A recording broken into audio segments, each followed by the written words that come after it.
Google data centre పెట్టడంలో తప్పులేదు. ఆ డేటా సెంటర్ పెట్టేటటువంటి క్రమంలో అక్కడ భూములు సమీకరించామా? కాదు. సేకరించామా? కాదు.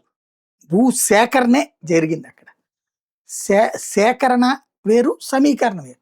అమరావతిలోది సమీకరణ. అంటే రైతుల్ని కన్విన్స్ చేసి మామూలుగా ఆళ్ళంతట ఆళ్ళు ఇచ్చేవాళ్ళు, లేదా కన్విన్స్ చేసి భూమిని తీసుకొని నువ్వు నాకు 4800 గజాల ఎకరం ఇస్తే నీకు 1200 గజాలు ఇస్తాను. 1000 గజాలు డొమెస్టిక్, 200 గజాలు కమర్షియల్ అని చెప్పి తీసుకుని ఓ రకమైనటువంటి అగ్రిమెంట్. కాబట్టి అక్కడ రైతు తర్వాత లబ్ధి పొందుతాడు కాబట్టి బాగానే ఉంటుంది. గూగుల్ డేటా సెంటర్ దగ్గర రైతుకి ఏం లబ్ధి జరుగుతుంది? వాళ్ళ భూమికి పరిహారం ఇచ్చి తీసుకోవాలి. పరిహారం ఇచ్చి తీసుకుని రేపు పొద్దున ఇనాగరేషన్ చేయడంలో తప్పులేదు. ఉన్నట్టుండి ఒక ఏరియాలో భూమంతా మేము సేకరించేస్తున్నాం కాబట్టి ఈ రైతులందరూ మాకు ఇచ్చేయాల్సిందే, లేకపోతే కనుక మేము ఊరుకోము అని చెప్పడంలో కూడా తప్పులేదు.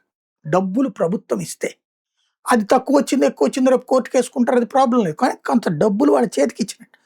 అట్లా కాకుండా భూమి తీసుకుని వాళ్ళకి పరిహారం ఇవ్వకుండా రేపు డేటా సెంటర్ ఇనాగరేషన్ చేస్తున్నారు, అదేమని రైతులు అడగకుండా వాళ్ళని తొక్కి పడేస్తున్నారు అంటూ సాక్షి ఒక కథనాన్ని ప్రొజెక్ట్ చేసుకొచ్చింది. ఊరిని దిగ్బంధించేశారు, 144 సెక్షన్ పెట్టాను. ఆ రైతుల డబ్బులు ఇచ్చి ఆ కార్యక్రమం చేస్తే కరెక్ట్.